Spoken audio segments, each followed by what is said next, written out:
오늘 우리가 볼 말씀은 시편 67편 4절의 말씀입니다. 우리 같이 봉독하도록 하겠습니다. 온 백성은 기쁘고 즐겁게 노래할지니 주는 민족들을 공평히 심판하시며 땅 위의 나라들을 다스리실 것임이니이다. 아멘. 오늘도 은혜에 대한 이야기를 합니다. 1년 52주라고 했을 때 최소한 40주 이상은 은혜에 대한 이야기를 제가 올해 설교를 하고 있습니다. 저도 올 한해 이렇게 은혜에 대해서 많이 설교할 줄 저도 연초에 몰랐습니다. 그런데 하면 할수록 저도 말씀을 묵상하면 묵상할수록 하나님의 은혜가 이렇게 많구나 생각하게 됩니다. 오늘은 공평하신 하나님에 대한 이야기를 한번 제가 설명드리고 같이 은혜를 나눴으면 좋겠습니다. 공평하신 하나님은 제가 예전에도 사실은 설교한 적이 있습니다. 그런데 오늘은 다른 내용입니다. 로마 신화에 보면은 유스타티아라고 하는 여신에 대한 이야기가 나옵니다. 유스타티아, 이름이 좀 복잡합니다. 그런데 이 유스타티아는 이렇게 J로 시작하는 영어입니다. 유스타티아. 그런데 이 유스타티아라고 하는 이 말은 뭐와 연관되어 있냐면은 우리 영어로 justice라고 하는 정의라고 하는 말이 이 여신하고 관련되어 있는 단어입니다. 그래서 이 로마 신화의 유스타티아라고 하는 여신은 정의의 여신이다라고 얘기를 합니다. 그리고 로마 신화하고 연관이 있는 그리스 신화에서도 이러한 정의의 여신은 나오기도 하고요. 유럽의 많은 그런 신화들 중에서 역시 정의의 여신이 나오기도 합니다. 자, 그런데 이 정의의 여신의 공통점이 있는데 그게 바로 뭐냐? 이 저울과 이 칼입니다. 이것은 정의의 여신이 뭐와 연관되어 있냐면은 법과 연관되어 있는 것을 나타냅니다. 그래서요, 이 정의의 여신이 저울을 들어가지고 잽니다. 뭐를 재느냐? 이 사람이 죄를 지었는지 안 지었는지를 저울을 통해서 판단을 하고 그 다음 칼을 통하여 징벌을 한다라고 이야기를 이 사람들은 그렇게 전해왔었습니다. 그래서 사람마다 저울 위로 올라가고 이 칼로 징벌을 받는 겁니다. 그러다가 중세 이후에 이 정의의 여신이 달라진 게 하나가 있는데 그게 뭐냐? 자세히 보면은 눈에 안대를 하고 있습니다. 눈을 가리고 있습니다. 이게 뭐냐? 누구인지 보지 아니하고 공평하게 판결을 하겠다. 그 내용이라는 겁니다. 이 말은 돈이 많은 사람이든지 권력이 있는 사람이든지 나는 그거 상관하지 않겠다. 나는 저울에 달린 대로 심판하겠다. 이 내용입니다. 그래서요, 정의라고 하는 말은 뭐와 연관되냐면은 공평이다라고 하는 말과 연관이 됩니다. 그래서 세상의 법은요, 돈이 많다고 봐주지 않습니다. 권력이 있다고 해서 봐주지 않습니다. 정치인들 또 권력자들 항상 지금도 논란이 되는 게 뭡니까? 유전, 무죄, 무전, 유죄. 야, 돈이 있으면은 죄 없다 그러고 돈 없으면 죄 있다 그러냐? 아니면 권력 있으면 봐주고 권력 없으면 벌하냐? 이것이 정권이 바뀔 때마다 항상 나왔던 이야기입니다. 아마 이 이야기는 제 생각에는 예수님 오시기 전까지 계속 그런 이야기들이 있을 것 같아요. 이 말은 뭐냐? 사람으로서는 공평하기가 어렵다라고 하는 겁니다. 자, 그렇다면은요, 하나님은 공평하신가요? 하나님이 공평하실까요? 잘 대답하세요. 자, 하나님이 공평하시다. 손 들어보세요. 제가 이렇게 얘기하면 사실 많은 분들이 주저주저 하시는데 오늘은 좀 확신을 가지고 손을 드시는 분들이 평소보다 많습니다. 자, 그러면 맞습니다. 공평하십니다. 왜냐하면 성경에서 보면은 누구든지라고 하는 표현이 나옵니다. 누구든지 내게로 오라. 목마른 자들은 누구든지 오라. 내가 샘물을 주겠다. 피곤하고 힘든 자들은, 수고하고 무거운 짐진 자들은 내가 가리지 않겠다. 다 내게로 오라. 쉬게 하겠다.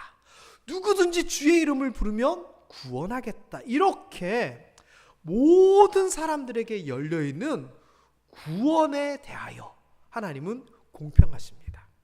자, 그런데 공평하다라고 얘기하셨는데 여러분들도 그렇게 알고 계시는데 저는 오늘 불공평하신 하나님에 대한 이야기를 좀 해보려고 합니다. 하나님이 공평하지 않은 이야기들. 자, 마태복음 18장 한번 읽어보겠습니다. 시작. 또 어떤 사람이 타국에 갈 때 그 종들을 불러 자기 소유를 맡김과 같으니 각각 그 재능대로 한 사람에게는 금 5달란트를, 한 사람에게는 2달란트를, 한 사람에게는 1달란트를 주고 떠났더니. 아멘. 우리가 잘 알고 있는 달란트 비유입니다. 자, 5달란트 받은 사람이 있고 2달란트 받은 사람이 있고 1달란트 받은 사람이 있습니다. 여기에서 5달란트 받은 사람은 주인한테 불평할까요? 불평 안 할까요? 불평 안 합니다. 자기를 인정해 줬으니까. 너는 5달란트 가지고 할 만해라고 인정해 주셨으니까 이건 아무 말도 안 합니다. 자, 그렇다면 1달란트 받은 사람은 어떤 마음이었을까요? 에게? 왜 나는 1달란트야? 나는 못 믿으시나? 여러분, 만일 여러분에게 하나님께서 똑같이 하셨다면 어떤 생각이 들까요?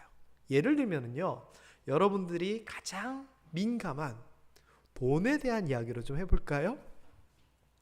누구에게는 평생 사는데 100억의 축복을 주시고, 누구에게는 1억의 축복을 주시고, 누구에게는 빚 3억의 축복은 아니겠네요.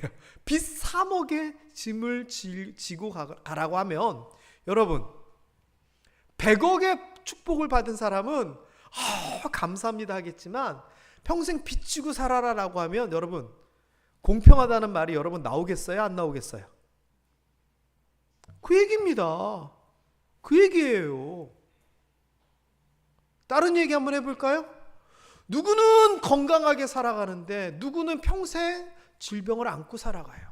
그러면 질병을 안고 살아가는 그 사람은 하나님이 공평하다라고 얘기할 수 있을까요? 아니, 누구에게는 이렇게 복 주시고, 누구에게는 요만큼만 주시고, 누구에게는 5달란트 주시고, 누구에게는 5만큼의 재능을 주시고, 누구에게는 1달란트 한 재능을 주시고. 여러분, 공평해요, 불공평해요? 아까 공평하다고 손 드셨던 분 어디 계세요? 내가 아까 보은 선생님 손 이렇게 올라왔다 내려오는 거 다 봤어요. 병재쌤이 이렇게 들었던 것도 다 봤고. 공평해요, 불공평해요? 웃기만 하십니다. 여러분, 불공평한 하나님이에요. 똑같이 주지를 않으세요. 두 번째 이야기, 좀 더 격한 이야기가 나올 수 있습니다. 마태복음 20장 9절부터 12절입니다. 같이 읽어봅니다. 제11시에 온 자들이 와서 한 데나리온씩을 받거늘 먼저 온 자들이 와서 더 받을 줄 알았더니 그들도 한 데나리온씩 받은지라. 받은 후 집주인을 원망하여 이르되 나중 온 이 사람들은 1시간밖에 일하지 아니하였거늘 그들을 종일 수고하며 더위를 견딘 우리와 같게 하였나이다. 자, 얼마 전에도 제가 살짝 한번 언급을 했는데, 한 포도원 주인이 일꾼을 부르는 이야기입니다. 새벽 6시에 갔더니 일 안 하고 왔다 가는 사람이 있어서 여기서 뭐 하냐고 그랬더니 일거리 없어서 그런다 그러니까 일하라고 와서 그럼 내가 품삯 주겠다고 해서 불러갑니다. 그리고 일꾼이 부족했는지 9시에 얼씬거리는 사람들 또 불러갑니다. 낮 12시에 있는 사람들도 불러서 일시킵니다. 오후 3시에 있는 사람들도 가서 일하라고 일시킵니다. 그러다가 오후 5시, 여기에서는 제11시입니다. 여기다가 항상 6을 더하든지 빼면은 우리 시간이 됩니다. 오후 5시에 갔더니 사람들이 있어서 가서 일하라고 역시 또 부릅니다. 그러고서는 6시가 돼서, 오후 6시가 돼서 일당을 주는데, 5시에 와서 1시간 일한 사람들에게 일당을 주는데 한 데나리온. 데나리온은 그 당시 일당의 단위입니다. 그렇게 주고 나니 다른 사람들이 무슨 생각을 했을까요? 1시간 일하고 한 데나리온 받네? 특히 새벽 6시부터 와가지고 종일 수고하고 더위를 견딘 그 사람은 무슨 기대를 했을까요? 와, 1시간 일한 사람 일당 저만큼 줬으면 나는 더 주겠지라고 생각합니다. 그런데 주인이 똑같이 한 데나리온을 줍니다. 공평해요? 불공평해요? 그래서 이 사람들이 어떻게 하냐면은 원망합니다. 원망. 아니 1시간 일한 사람도 한 데나리온이고 12시간 고생한 나도 한 데나리고 그런 게 어디 있냐고. 자, 다시 한번 묻습니다. 아까 공평하신 하나님 손 드셨던 분들, 이렇다면 공평합니까? 불공평합니까? 그쵸? 똑같이 와서 새벽 기도를 하는데, 똑같이 40일 작전 기도를 했는데, 똑같이 직분을 가지고 평생 헌신했는데, 누구는 복 받은 것 같고 누구는 복 안 받은 것 같고. 이게 아까 앞에 얘기였다면 이번 얘기는 뭐냐? 누구는 평생 헌신해가지고 요만큼 복 받았는데 누구는 교회에 온 지 한 달 만에 요만큼 복 받아요. 여러분 괜찮으시겠어요? 괜찮으시겠어요? 여러분이 평생 헌신하고 평생 노력하고 평생 눈물을 흘려가지고 하나님 앞에 은혜 받은 거를 교회 온 지 한 달밖에 안 된 사람이 똑같이 은혜를 받아버리면 여러분 불평 원망 없을 자신 있으세요? 다시 한번 여론조사 해보도록 하겠습니다. 하나님이 공평하시다. 손 들어보세요.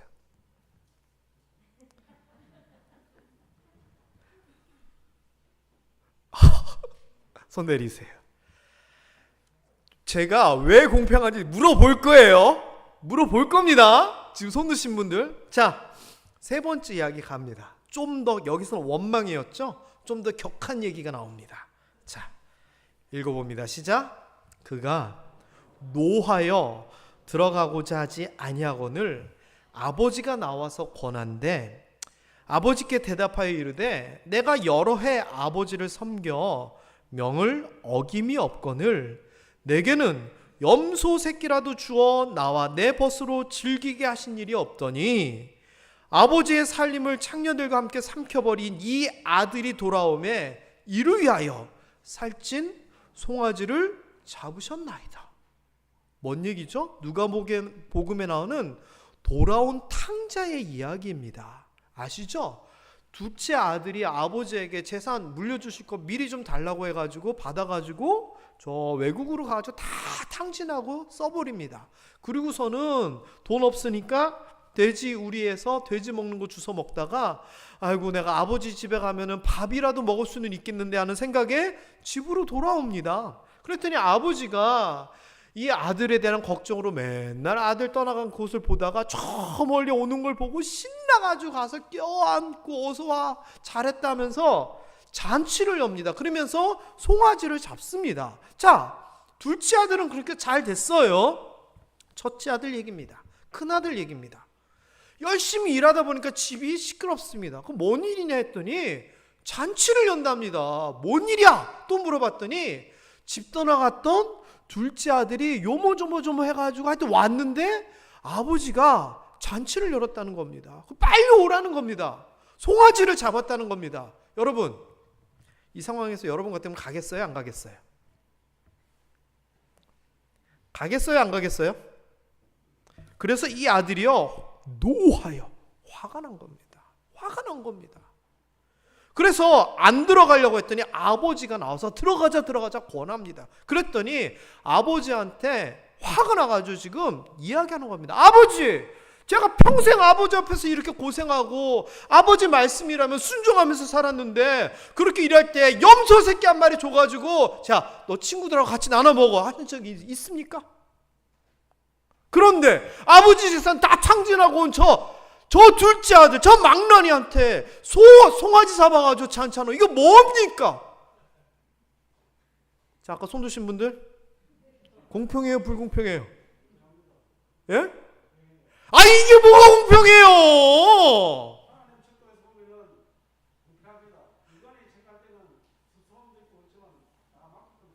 그거는 정답인 거 맞는데, 우리 입장에서 얘기를 해봐요. 그러면서 우리가 하나님 공평합니다 얘기할 수 있겠어요? 여러분 일로 생각해 보세요. 여러분 일로 생각해 보세요.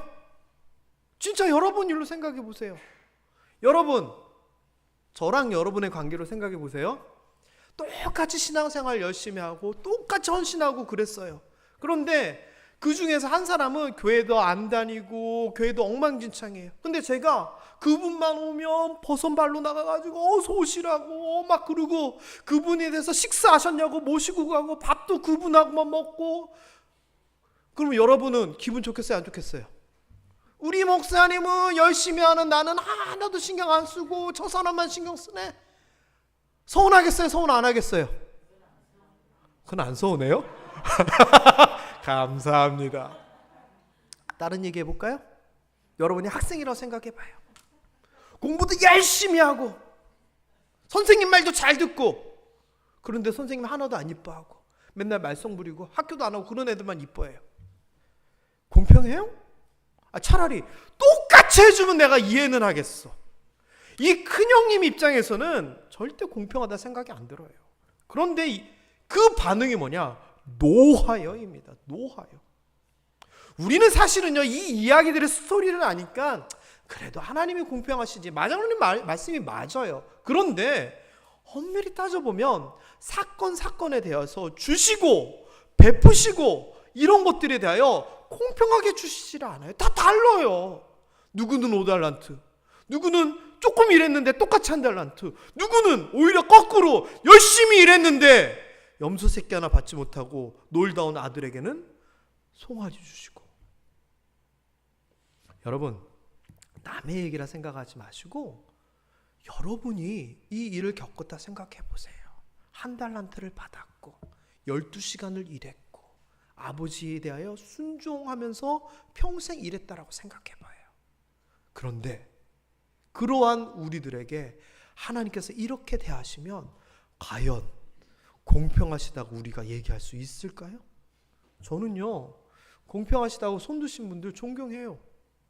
이 정도 일을 겪으셔도 공평하시다고 얘기할 수 있는 것은 하나님을 향한 전적인 신앙인 것 같아요. 그런데 저 솔직히 얘기하면 저한테 그러셨으면 저는 서운할 것 같아요. 진짜 서운할 것 같아요. 그런데요, 그럼에도 불구하고요, 오늘의 결론은 뭐냐? 하나님은 공평하셔요. 하나님께서 공평하신데 원칙이 있어요. 하나님의 공평의 원칙. 첫 번째 뭐냐? 달란트 비유에 나오는 단어, 그 얘기 중에 재능대로라고 하는, 그 재능대로라고 하는 단어예요. 이게 뭐냐면은요, 제가 좀 용어를 좀 어렵게 쓰는데 절대적 공평이 아니라 상대적 공평이에요. 이 말은 뭐냐면은요, 밥을 나눠주는데 똑같이 한 그릇을 주는 것이 아니라 자녀들에게 나눠줄 때 덩치 큰 20살짜리 아들에게는 2공기를 주고 7살짜리 조그만 딸에게는 다 못 먹으니까 1공기를 주는 거예요. 이게 불공평이에요? 2공기를 주고 1공기를 줬다고 해서 이건 불공평이 아니에요. 상황에 따라, 그 역할에 따라 하나님께서 우리에게 감당할 수 있는 정도만 주는 것, 딱 맞게 주는 것이 하나님의 공평의 원칙이에요. 달란트라고 하는 것은 좋은 의미도 있겠지만 사명, 우리가 감당해야 될 부분이기도 해요. 이 달란트 받아가지고 놀고 먹는 게 아니라 그걸 갖고 장사를 해가지고 불리잖아요. 만일 하나님께서 사람마다 나이, 기질 다 이게 다른데도 불구하고 똑같이 5개만큼의 달란트를 줘서 자, 10달란트 남겨와라고 하면 1달란트 감당할 수 있는 사람은 그건 복이 아니라 짐이에요. 그렇기 때문에 하나님께서는 때로는 이만한 사람에게는 이만큼의 역할을 주시고 요만한 사람에게는 요만큼의 역할을 주시는 거예요. 아니 하나님 저는 이만큼 할 수 있는데요. 노노노노 아니에요. 얼마 전 설교 기억나시죠? 우리의 한계는 누가 한다고요? 내가 하는 것이 아니라 하나님이 하시는 거예요. 그래서요 이거는요 우리에게 오히려 다행이에요. 왜? 그런 만큼 할 수 있는 만큼 우리에게 주신다는 것은 오히려 우리에게 다행이에요. 만일 우리에게 똑같이 하나님께서 자 공평하게 목회자들처럼 새벽기도 매일 나오고 설교 말씀 뭐 이렇게 준비하고 뭐 하고 또는 장로님들처럼 이렇게 하고 우리가 알고 있는 신앙에 엄청 앞서 있는 사람들만큼 우리에게도 하나님께서 동일하게 요구하시면 어떻게 해요? 하나님의 공평하심은요 뭐냐? 5달란트를 받은 사람에게도 잘하였다 충성된 종아라고 얘기하시고 2달란트 받은 종에게도 똑같이 잘하였다 충성된 종아라고 말씀하시는 게 하나님의 공평이에요. 하나님이 재능대로 그 역할대로 그 분량대로 주셨을 때 그걸 잘 감당하기만 하면 보상은 다 똑같았어요. 그러니 많고 적고에 대해서는 하나님의 재량이에요. 하나님이 옳아요. 그러니 단순히 숫자를 보는 게 아니에요. 절대적인 공평이 아니라 사람마다 하나님께서 맞춰서 할 수 있는 만큼 감당할 수 있는 만큼 주시는 것, 저는 이게 하나님의 공평의 원칙이다라고 생각이 듭니다. 여러분 이거 다행인 거예요. 만일 하나님께서 야 니네 구원받으려면 이 정도는 해야 돼 기준을 절대적으로 높여놨으면 우리 다 구원 못 받아요. 예를 들어서 노아만큼 해야 돼 그러면 저도 못 갈지도 몰라요. 그러나 사람마다 다 다르고 믿음이 다르고 이걸 다 알기 때문에 기준을 낮춰놓으시고 사람마다 사명을 다르게 하셨다는 거 다행인 거예요. 우리에게 정말 다행인 거예요. 두 번째, 한 데나리온 일당에 대한 이야기예요. 여기에서 가장 중요한 단어는 약속이에요. 약속. 하나님께서 일꾼들을 부르실 때 뭐라고 약속하셨냐면 다른 거 아니에요. 일을 하면 품삯을 주겠다라고 하는 약속이에요. 이거는요 하나님께서 기준과 약속을 지키시는 그 품성하고도 연관이 있어요. 그리고 이 기준과 약속을 어렵게 잡으신 게 아니에요. 아까 얘기한 것처럼 낮게 잡아놓으시고 그 약속에 해당되게만 하면 다 은혜 주시는 거예요. 제일 대표적인 게 뭐냐? 구원 천국이에요. 우리가 구원받고 천국 가려면 뭐 해야 돼요? 다른 거 아니잖아요. 예수를 믿기만 하면 되는 거예요. 그런데 우리가 이렇게 얘기할 수 있어요. 하나님, 내가 평생 제 기준입니다. 51년 동안 예수 믿었는데 51년 동안 저는 모태신앙이거든요. 하여튼 51년 동안 내가 하나님 앞에 있는 나하고 교회에 온 지 얼마 안 된 저 사람하고 똑같이 하나님의 아들이라 부르고 똑같이 구원해 주시는 거 그건 불공평해요. 제가 얘기할 수 있겠어요? 없겠어요? 없어요. 왜? 어차피 저는 제 구원을 해결하지 못해요. 100년이 아니라 1000년 만년 동안 제가 제 노력을 한다고 해서 구원받을 수 있는 게 아니에요. 그런데 그 은혜를 감사하고 감격해야 되는데 왜 다른 사람하고 비교해요? 12시간 일한 사람 주인이 약속한 대로 한 거예요. 여기서 뭐라고 얘기하냐면 내게 잘못한 거 없지 않느냐? 너에게 약속한 대로 내가 행하지 아니하였느냐? 너 하루 일당 충분히 받지 않았느냐? 그게 이 주인의 얘기인 것처럼 오늘날 우리에게 하나님 제가 이만큼 헌신했고 이만큼 헌금했고 내가 이만큼 했으니 저 사람보다 더 많이 아니라는 거예요. 이미 우리에게 주시는 은혜는 이미 충분해요. 그러니 약속대로 상을 주시고 약속을 어기지 아니하였다는 그 자체가 엄청난 공평함이에요. 우리가 아까 불렀던 찬송가 있잖아요. 찬송가 520장 어느 누구나 주께 나오라. 주께 나오기만 하면 구원받는다라고 하나님이 약속하셨잖아요. 세상에 우리가 구원을 어떻게 얻어요? 그러나 모든 사람들에게 공평하게 약속하시고 그것을 따르는 사람에게 은혜를 주시는 거예요. 세 번째, 큰아들 얘기 좀 볼까요? 이렇게 얘기합니다. 아버지가 이르되 너는 나와 함께 항상 있잖아. 내 거 다 네 거야. 그런데 네 동생이 죽은 줄 알았는데 살아서 돌아왔는데 지금 재산이 있고 없고 뭐 살찐 송아지 염소 그게 중요하니? 네 동생이 살아서 돌아온 게 중요하니? 뭐가 중요하니라고 지금 물어보시는 거예요.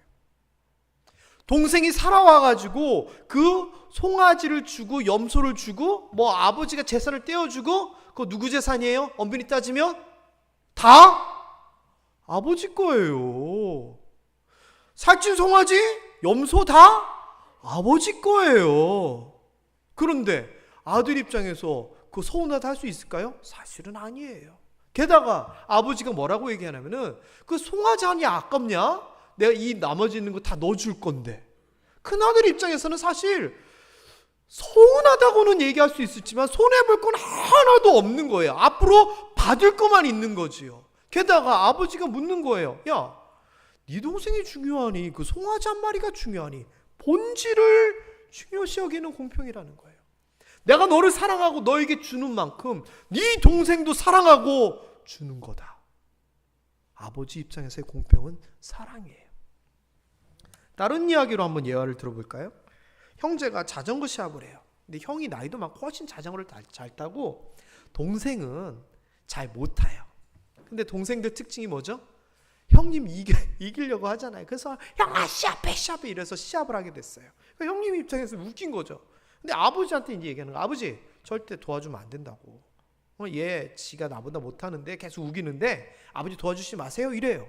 그래가지고 준비 땅 자전거 시합을 했는데 형님은 쭉쭉쭉 나가는데 동생은 비틀비틀 가다가 넘어졌어요.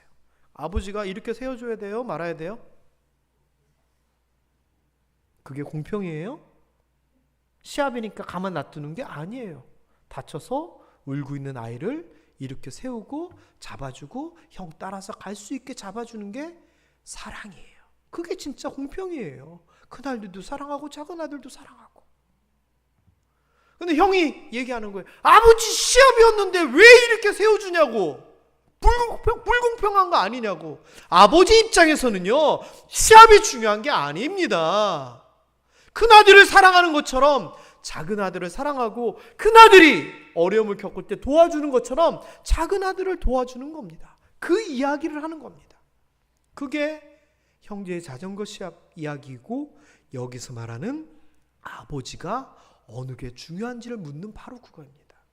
우리는요, 과연 물질을 얼마나 받았고 뭐가 잘 됐고를 가지고 공평을 얘기하는데 그렇지 않습니다. 하나님은 모든 사람들을 동일하게 사랑하시고 동일하게 베푸시는 겁니다. 우리는 눈앞에 있는 무언가를 가지고 공평을 이야기하지만 아니요, 공평의 본질은 하나님 그 자신이시고 그 마음이시고 그 사랑이시고 그 행함이신 겁니다. 여러분, 그래서 우리가 다행인 거예요. 우리가 잘나지 않아도, 우리가 열심히 하나님 앞에 나가지 못했더라도, 우리가 또는 죄를 저질렀더라도, 아니면 다른 길로 갔더라도 하나님께서 공평하게 사랑해 주시고 기대를 적절하게 다르게 기대하시고 달란트를 주시고 쓰러지고 넘어져도 일으켜 주신다는 것, 모든 사람들에게 동일하게 대했으면 우리가 과연 그 은혜를 받을 수 있었을까요? 저는 아니다라고 생각합니다. 그래서 우리가요, 이 본문에 있는 것처럼 하나님을 찬양해야 됩니다. 공평하신 하나님을 찬양해야 됩니다. 이 시편 67편 4절에도 공평함에 대한 이야기가 나옵니다. 단순히 공평히 심판하신다라고 얘기했는데 자세히 보면은요, 누가 찬양해야 되냐면 온 백성입니다. 백성 잘했고 못했고 아닙니다. 온 백성입니다. 민족, 하나님이 택한 그 이스라엘 아니요, 민족들을, 모든 민족들을입니다. 땅 위에 나라 한 나라 찍어놓은 자라는 아닙니다. 나라들을, 땅 위에 있는 모든 나라들을 다스리신다라고 하는 보편적인 공평하신 하나님에 대한 이야기가 이 안에 담겨져 있습니다. 사랑하는 모함의 성도 여러분, 때로는 우리는 옆 사람을 보며 비교하곤 합니다. 저 사람은 저렇게 됐는데 나는 왜 이럴까? 그래서 그것이 하나님을 향한 원망이 될 수도 있겠고 실망이 될 수도 있겠고 때로는 아까 큰 아들처럼 화가 날 수도 있습니다. 그러나 그렇지 않습니다. 하나님은 공평하신 하나님입니다. 이 공평하심 때문에 우리가 부족하고 모자라도 하나님께서 똑같이 대해 주시는 겁니다. 내가 죄를 많이 지었어도 평생 거룩하게 살았던 사람들처럼 동일하게 자녀로 부르신 겁니다. 우리가 모자라고 연약하더라도 똑같이 귀하게 여겨주시는 겁니다. 이러니 하나님의 공평하심이 얼마나 우리에게 큰 은혜입니까? 오늘의 말씀의 결론입니다. 이렇게 우리를 사랑하시고 동일하게 구원하여 주시고 축복에 대하여 인도하심에 대하여 같은 약속을 똑같이 주시니 이 부족한 사람의 입장에서는 얼마나 감사해야 될까요? 여러분, 다시 한번 여러분에게 물어보겠습니다. 내가 남들과 가진 것이 다르고 내가 남들하고 느끼는 것이 다를 수도 있습니다. 그러나 하나님은 공평하신 하나님 맞습니다. 여러분에게 다시 한번 여쭤봅니다. 하나님이 공평하시다 생각하시는 분은 손들어 주십시오. 기도하겠습니다.